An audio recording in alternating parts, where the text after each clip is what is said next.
Salut, moi c'est Steph. Moi, c'est Sarah. Et toi, t'es sur Radio Jab, le podcast qui t'embarque dans une philosophie de l'action. Tu le sais peut-être pas, mais le jab, c'est le coup principal en boxe. C'est à la fois le coup le plus stratégique et en même temps, il faut en faire beaucoup pour mettre un KO. Et ça, c'est exactement ce qu'on te propose de faire ici. Apprendre des trucs ensemble et te faire passer à l'action. Jab, c'est aussi le nom de notre boîte. On coach, on entraîne et on conseille des dirigeants et des équipes sur la vente. Alors que tu sois dans le business ou pas du tout, reste avec nous. Je continue de vous présenter l'équipe Jab avec cette semaine la queen de l'optimisme, Manon. Manon, c'est notre office manager et elle aime tellement son job qu'elle en a créé un podcast. Ça s'appelle Kingdom et si tu le cherches sur Spotify et Apple Podcast, you're in for a treat. Je vous présente donc une femme aussi déterminée que pétillante, Manon Thomar. Bonne écoute. Salut Manon. Salut Steph. Comment ça va ? Ça va super. Manon, je suis trop contente, mais vraiment trop contente qu'on fasse cette interview aujourd'hui.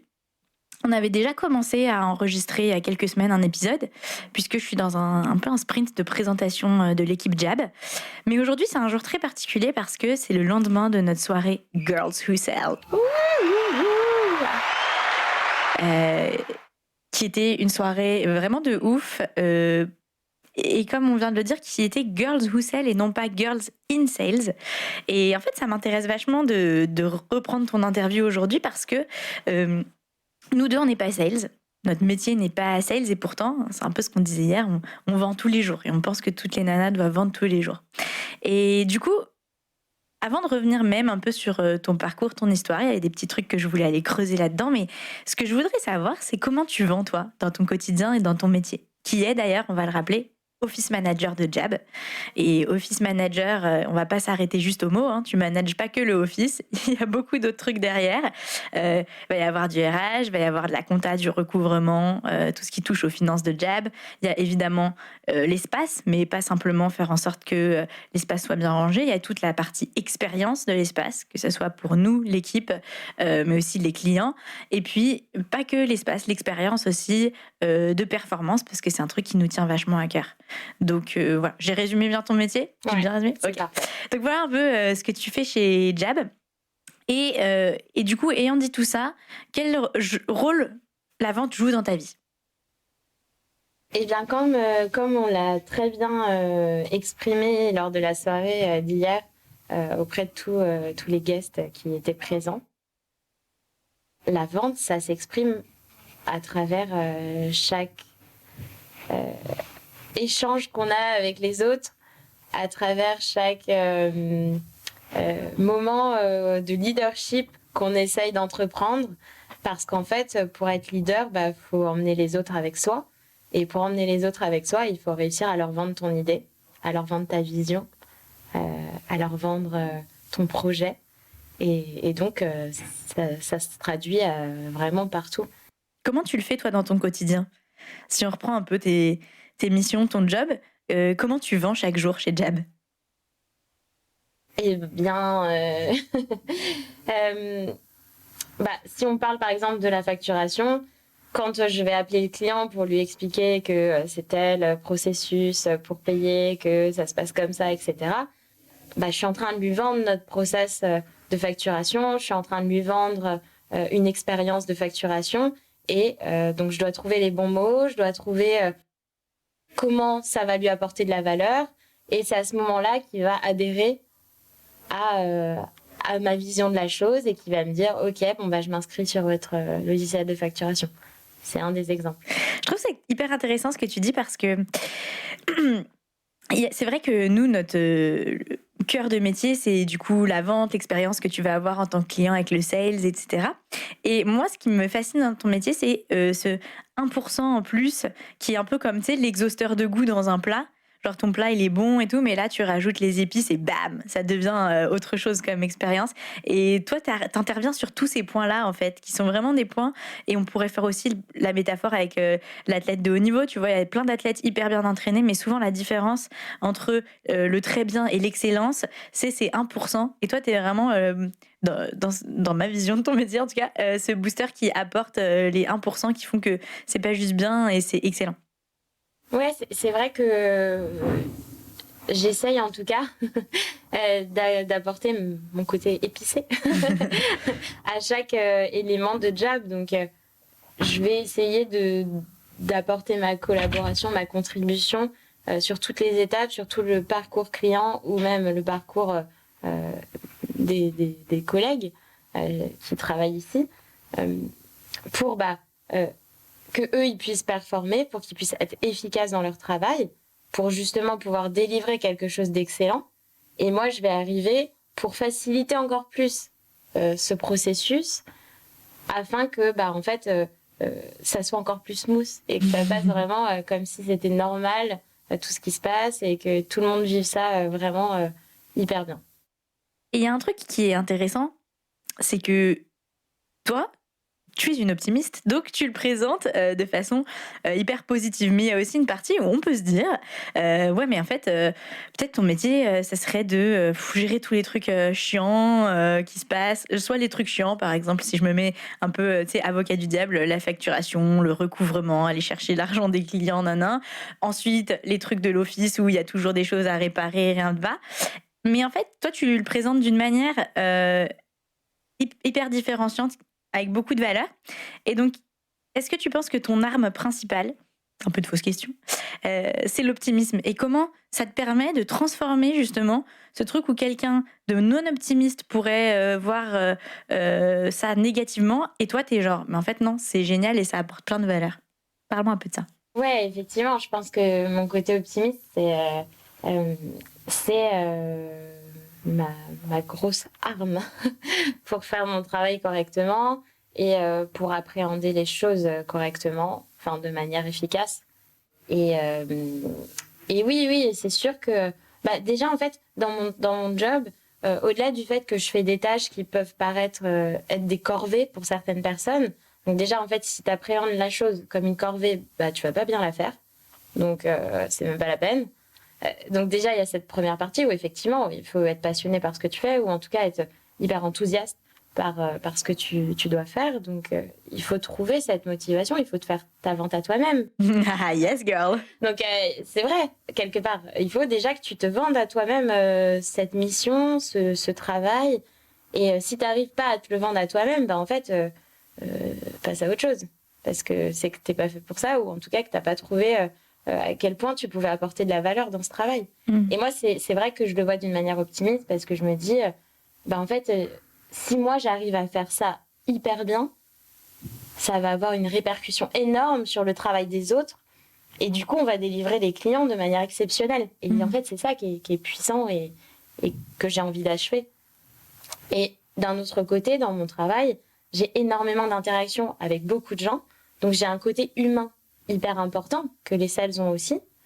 Et donc, l'intelligence émotionnelle, qui est une caractéristique de l'optimisme, c'est primordial. Il faut se connaître, il faut connaître les autres pour pouvoir s'adapter et en fait gérer les émotions pour pouvoir l'utiliser correctement, être intelligent émotionnellement, vraiment. Et l'optimisme, pour moi, c'est ça. C'est comment tu utilises tes émotions pour te booster et pas pour te ralentir ou pour stagner.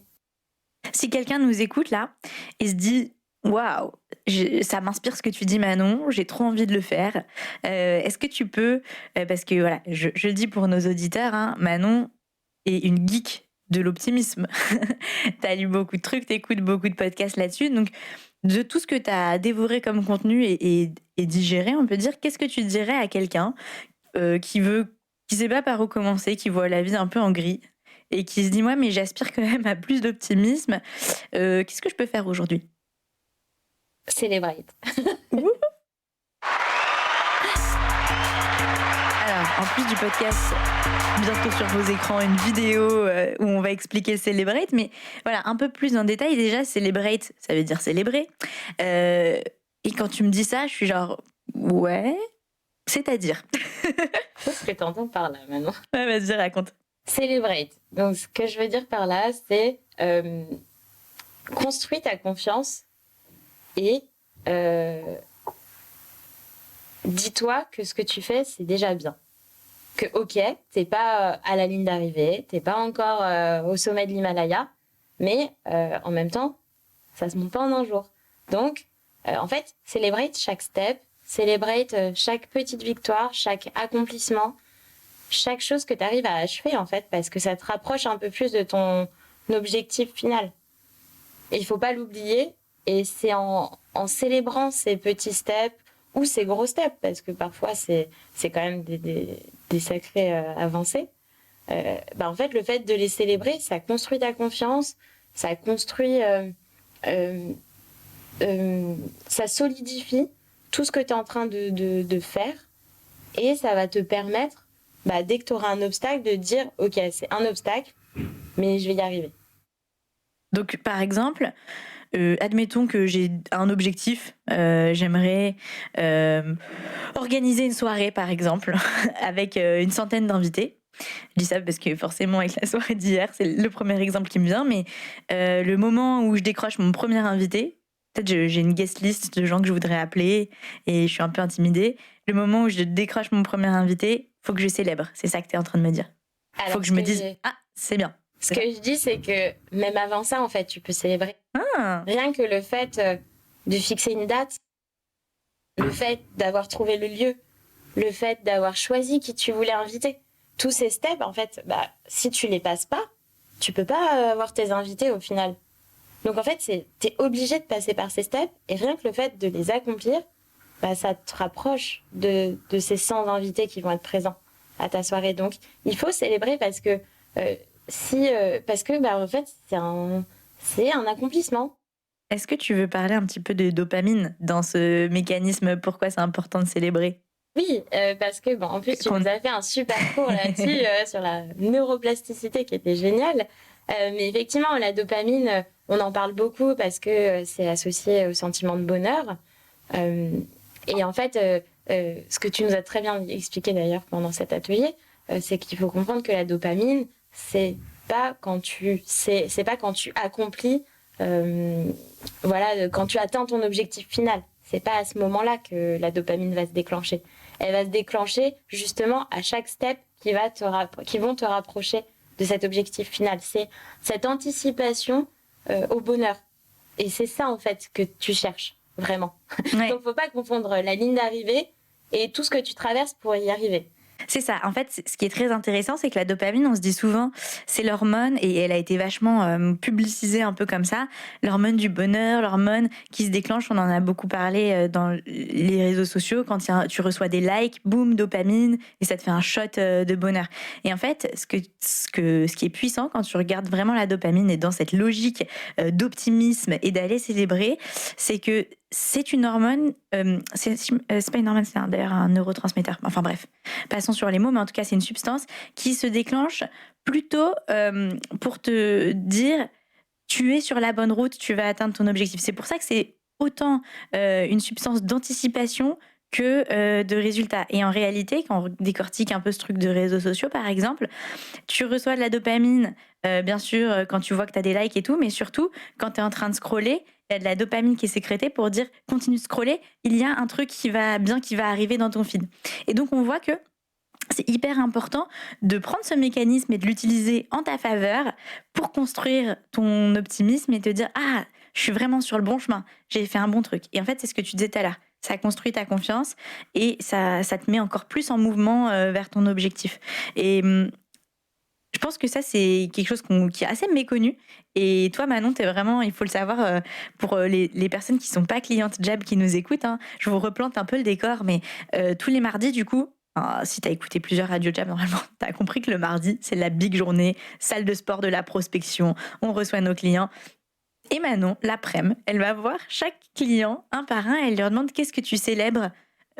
Je sais même pas si c'est aujourd'hui, mais tu dis cette semaine, c'est ça? Récemment. En fait, je n'impose pas de deadline, de créneau. Je dis juste, qu'est-ce que tu as de super à me raconter? Ouais. De quoi tu es fière? Exactement. C'est ce que je leur demande, en fait, pour creuser un peu. Effectivement, je commence par, c'est quoi ton celebrate du jour? Qu'est-ce que tu as envie de partager avec nous? Et après, je creuse un peu en disant, dis-moi, de quoi tu es fière? Qu'est-ce qui t'a motivé? Qu'est-ce qui t'a reboosté? quel accomplissement il s'est passé ou quel step tu as réussi à passer, quel déblocage tu as eu. J'essaye de donner des idées parce qu'effectivement, quand on n'a pas l'habitude de le faire, c'est pas simple. Ouais. Tout de suite de déceler un celebrate. Mais plus on le fait, et plus c'est simple de le faire, et plus en fait on profite de partager ces victoires. Est-ce que c'est quelque chose qui a toujours été présent avec toi dans ta vie ou c'est plutôt nouveau? En fait, je me demande si on revient un petit peu sur ton parcours. Rétrospectivement, est-ce que tu te dis j'ai toujours eu cet optimisme et cette tendance à célébrer, ou est-ce que tu sens que c'est quelque chose de nouveau et comment ça t'a aidé depuis que tu le fais, si c'est nouveau? Alors, je pense que j'ai toujours eu un peu cette tendance à célébrer les petites choses. J'ai toujours été optimiste. Donc j'ai toujours eu ce réflexe de relativiser quand j'étais face à un obstacle ou quand j'étais face à quelque chose qui n'allait pas dans mon sens. Maintenant, je l'avais pas du tout exprimé comme ça, ou en tout cas notifié. Et maintenant, je peux mettre des mots là-dessus, je peux me rendre compte de l'impact que ça a et de l'importance que ça a. Et donc, ça, c'est devenu beaucoup plus important et je le fais beaucoup plus, effectivement. Et tu penses que ça a changé ta façon, j'allais dire d'exercer ton métier, mais aussi peut-être de vivre plus largement ta vie? Ouais, clairement, ça. Le fait, en fait, de mettre le doigt dessus et de me dire ah ouais, c'est ça qui fait toute la différence. Ça m'a permis de l'utiliser à mon avantage et de le renforcer, de le solidifier et du coup de booster mon optimisme et du coup de booster ma façon de voir la vie en général, que ce soit dans le personnel ou dans le professionnel. Ouais, c'est génial parce que j'aimerais bien des exemples concrets d'ailleurs, peut-être avant de faire mon petit blurb sur la neuroplasticité, parce que j'allais faire le lien avec ça, mais tu as des exemples un peu concrets à nous partager de comment ça a changé ton quotidien? Peut-être un événement ou une décision que tu as prise, ou tu vois quelque chose où tu te dis, en fait, vraiment d'être conscient de ce mécanisme, ça a vraiment changé la façon dont j'ai abordé cette chose. Alors, je cherche. Take your time. Je cherche un petit exemple. Est-ce qu'on parle depuis que je suis chez Jab ou avant ça? On va quand même dire depuis que t'es chez Jab. Très bien. Alors, si je réfléchis, il y a eu effectivement... Bon alors, j'ai un gros exemple et puis après j'ai un exemple beaucoup plus petit. Donc, le gros exemple, c'est on avait un souci avec notre Internet. Un gros souci d'Internet, ce qui fait que ça impactait vraiment tout. Ça impactait le travail donc de toute la team Jab au quotidien. Ça impactait l'expérience client puisque on reçoit nos clients ici. Enfin, vraiment, ça avait un impact très, très néfaste sur tout le business et sur, du coup, l'humeur de tout le monde. En fait, c'est aussi de ça qu'il faut se rendre compte, c'est que l'environnement de travail, ça impacte tout. Ouais, c'est clair. L'attitude des gens, leur performance et donc les résultats, enfin, ça impacte vraiment beaucoup de choses. Donc, il faut être vigilant là-dessus. Et donc, moi, j'étais face à ça, j'ai essayé de trouver des solutions. Et puis, je me suis quand même rappelé que chez Jab, on a cette tendance à appeler les dirigeants de boîte. Et donc, je me suis dit, en fait, on va trouver une solution. Ça va bien se passer. Il n'y a pas de raison. Je vais juste appliquer ce qu'on fait avec nos clients le mardi. Je vais prospecter, je vais cold call la directrice de cette boîte et puis elle va m'aider à trouver une solution. Voilà, je me suis montrée optimiste en me disant que cette dame, elle me connaît pas, mais elle va avoir envie de m'aider. Et donc, en prenant ça, j'ai simulé un petit peu avant de l'appeler. Et puis, j'y étais avec une attitude positive, vraiment en me disant, ok, ça va bien se passer, il n'y a pas de raison que ça se passe pas bien. Et effectivement, ça s'est bien passé. Ouais. Donc, elle a trouvé une solution et voilà. Voilà. C'est important ce que tu dis parce que on voit à quel point cette mentalité optimiste, elle va conditionner le résultat de tes actions. Et c'est un peu tu sais, on pourrait dire presque de la prophétie autoréalisatrice quand tu te dis un truc qui est pas encore arrivé, mais qu'en fait, en le disant, par exemple, ça arrive de te dire je vais faire tel truc, et en fait, tu t'es même pas encore entraîné pour cet événement sportif, on va dire, et tu dis à tout le monde que tu vas le faire, t'es même pas inscrit, mais en fait, au bout d'un moment, tu sais, tout s'enclenche et ça se met en mouvement et ça marche, quoi. Et c'est cette même dynamique de te dire avant d'appeler, et on le voit bien avec nos clients, ceux qui disent mais c'est sûr que cette personne doit me rencontrer, et justement, et ça va bien se passer, et en fait qui limite comprendraient pas pourquoi ça se passerait mal ou la personne ne voudrait pas, ça se passe vachement bien. Et c'est sûr que si tu appelles avec l'appréhension de te dire aïe aïe aïe, ça va mal se passer, je vais la déranger, pourquoi elle me prendrait mon call, et ben en fait, ça marche pas. Donc il faut essayer de laisser ses peurs un peu au placard. Et ce qui est puissant dans ce que tu dis, et c'est un peu la même chose, c'est des croyances d'ailleurs, c'est que il faut toujours essayer de remplacer tes mauvaises croyances par des croyances positives. Et donc te dire Ouais, des croyances qui vont te faire évoluer. Ouais, en ouais. fait, ça sert à rien d'avoir des croyances barrières. Et donc maintenant, nous avons un sublime internet, il faut le dire. Et deuxièmement, la chose un peu plus petite, ça m'intéresse aussi. Eh bien, c'est avant-hier. Yes. J'ai eu une succession d'obstacles tout au long de ma journée. Donc vraiment, je pense que ça arrive à tout le monde. Enfin, c'est sûr. C'est la loi de Murphy. Voilà. Ouais. C'est une journée pourrie. Rien ne se passe comme tu veux. T'arrives que des galères. Enfin bref. Voilà, je pense que auparavant, j'aurais beaucoup moins bien vécu ce genre de journée. J'aurais été déprimée, je pense, à la fin de la journée. J'aurais mangé de la glace devant un film. Désolée, Cédric, mais c'est ce qui se sera passé. Yes, Cédric qui nous a fait une masterclass sur la bonne nutrition. C'était génial. Donc mardi dernier, masterclass sur l'heure du midi. Bam, nutrition pour avoir de l'énergie. Donc vachement thème jab. Tu fais le taf, tu viens prospecter et tout. Ne ruine pas tout en mangeant des burgers et du chocolat, quoi. Et le lendemain midi, qu'est-ce qu'on a fait? Panini. Ouais, panini, burger et tout. Oh là là, non mais... Désolée Cédric. Franchement, désolée. Ça ne se reproduira plus. Mais c'est parce que c'était un moment social et il a bien dit qu'il faut profiter des moments de convivialité. Exactement. Donc, on a retenu qu'il faut manger bien tout au long de la semaine, tout au long de notre vie. Mais parfois, on a le droit. Il y a des moments où c'est pas le focus. D'ailleurs, peut-être qu'on fera un épisode là-dessus parce que je trouve que ça peut être hyper cool. Donc, fermons cette petite parenthèse. Mais tu n'es pas rentrée chez toi avec un pot de Häagen-Dazs? Pas du tout. En fait, ce qui s'est passé, c'est que l'apogée de ma journée devait se faire à travers mon premier cours de danse depuis un bon moment. Donc, pour ceux qui ne le savent pas, je fais de la danse depuis que j'ai genre 4 ans. Et là, depuis que j'ai emménagé il y a, je sais pas, 2 ans, j'ai arrêté parce que j'ai pas trouvé un cours qui me convenait. Et oui, Mais c'est triste. Et donc, j'ai trouvé finalement, juste à côté de chez moi, un cours potentiel qui pourrait me convenir. Et donc, ça devait être mon premier cours d'essai avant-hier soir. Donc, ma journée se passe très mal. Je me dis, optimiste que je suis, je me dis, c'est pas grave, Manon, tu vas finir en beauté avec un super cours de danse. T'as enfin trouvé un truc, allez, vas-y, go. Donc, Steph me motive, elle me dit, attention, tu vas louper l'heure de ton cours. Moi, je suis là, ah oui, c'est vrai. Donc, je me dépêche. Je me prépare, j'arrive tellement contente que j'arrive 30 minutes en avance.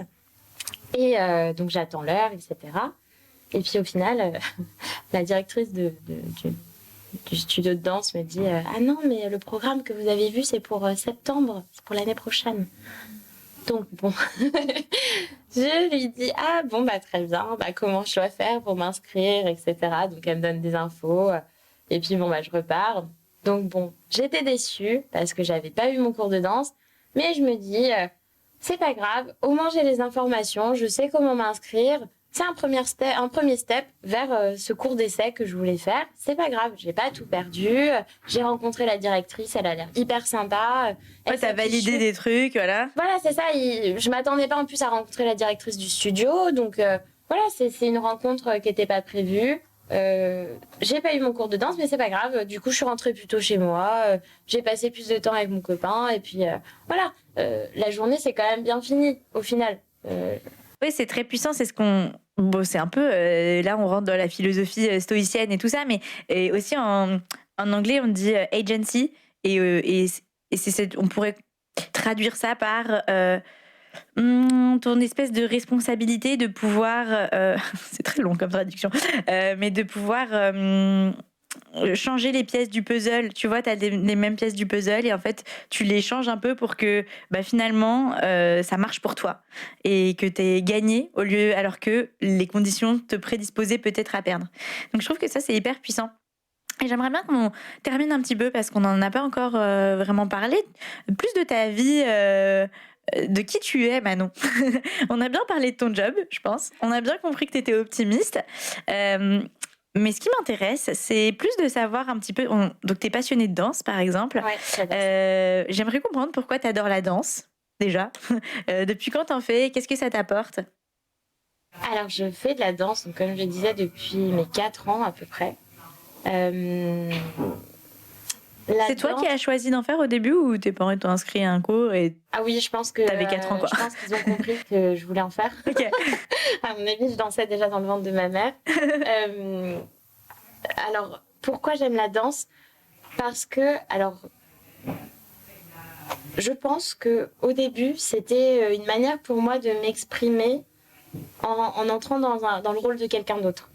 Donc un peu comme le théâtre. J'ai fait du théâtre d'ailleurs, 4 ans.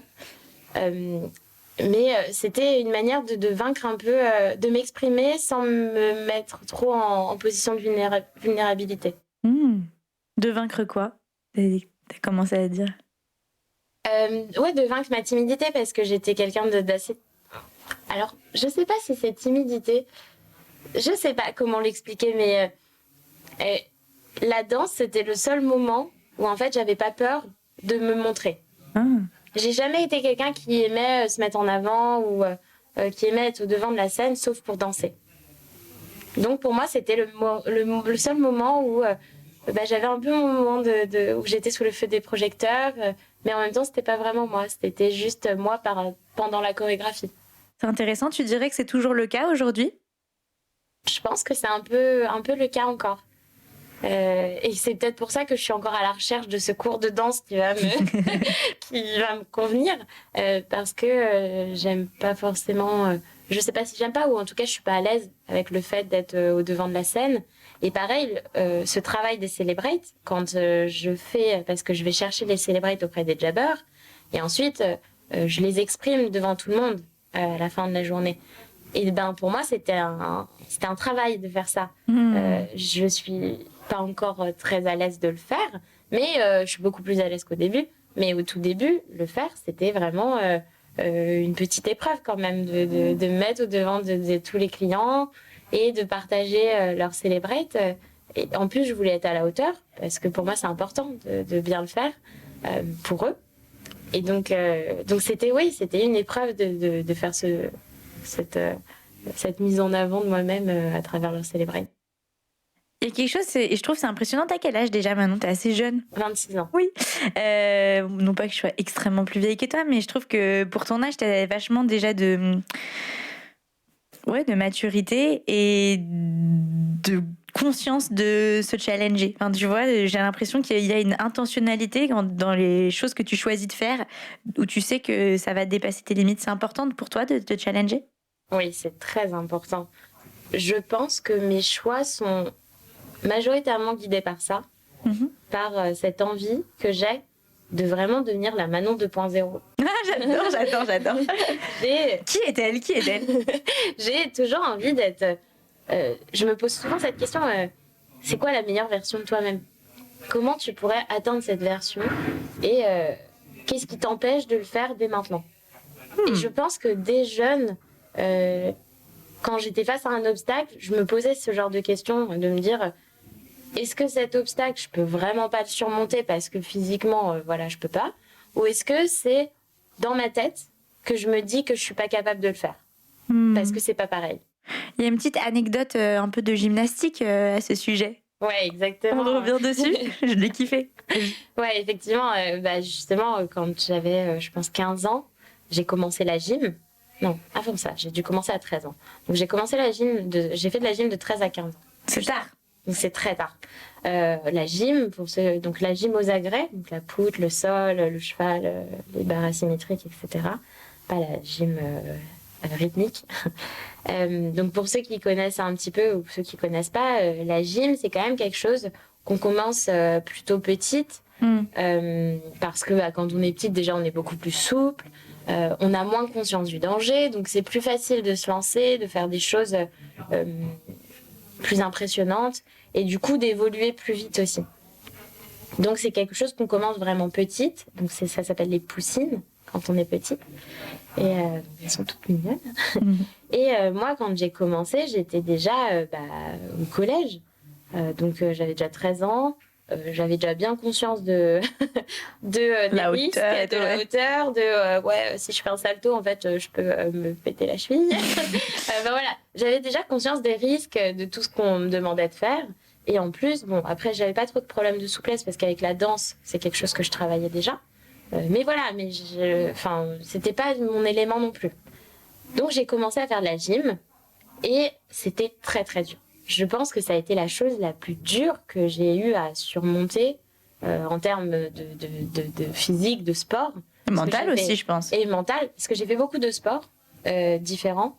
Mais ça, c'était vraiment individuel et c'était toi avec toi-même, quoi. C'est soit tu décides que tu vas y arriver et tu y vas, soit tu décides de renoncer, mais c'est ton choix. Voilà. Et donc, quand j'ai commencé la gym, honnêtement, je pensais jamais que j'allais y arriver. J'étais là, à chaque fois que j'y allais, je me disais, mais c'est pas possible, je vais jamais y arriver, comment elles font? C'était très intense, c'était beaucoup de musculation, c'était beaucoup de cardio, c'était des choses que j'avais pas forcément beaucoup travaillé. Donc c'était tout nouveau et c'était vraiment challengeant pour moi d'être face à un sport que j'arrivais pas à faire. Ouais. C'était la première fois que ça m'arrivait et je comprenais pas. Donc, j'avais deux choix. Soit je disais à mes parents, c'est bon, la gym, c'est pas pour moi, je change, je reviens à la danse et c'est bon. À l'époque, je faisais les deux. Soit, je disais, non, en fait, t'as commencé, il faut le finir. Et c'est ce que j'ai choisi de faire. Donc, ma première année, je faisais de la danse et de la gym en même temps. J'ai décidé de continuer. Et en fait, ce qui s'est passé, c'est qu'en persévérant, je suis devenue vraiment bonne. Yeah. Et à tel point que j'ai sauté des cours et que je suis arrivée au niveau de la compétition. Et là, par contre, le rythme s'est accéléré et j'ai dû renoncer à la danse pour pouvoir continuer la gym au niveau compétition. Donc, j'ai décidé de le faire pour tenter le truc. Donc, j'ai arrêté la gym, la danse la deuxième année et j'ai fait uniquement de la gym. Donc, c'était 6 heures d'entraînement par semaine. Et plus les stages le week-end, plus les compétitions. Donc c'était très intense, c'est pour ça que je pouvais pas faire de danse à côté. C'était très intense, mais voilà, on est arrivé 2e en départemental, on a été au championnat de France. Ça méritait jingle. Donc voilà, donc c'est quand même ma petite vie sportive, ce qui était le plus rapproché pour moi d'une vie, en tout cas de sportive à haut niveau.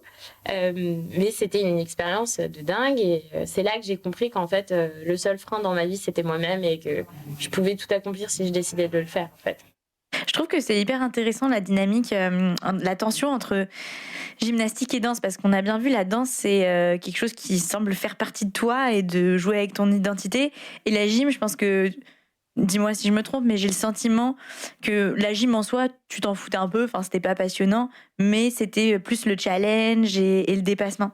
Et donc je trouve que c'est intéressant parce que c'est deux choses très différentes, difficiles de choisir, parce que d'un côté t'as ce truc que t'adores et qui fait partie de ton identité, de l'autre t'as un truc que t'aimes moins, mais t'as envie d'aller au bout du challenge, quoi.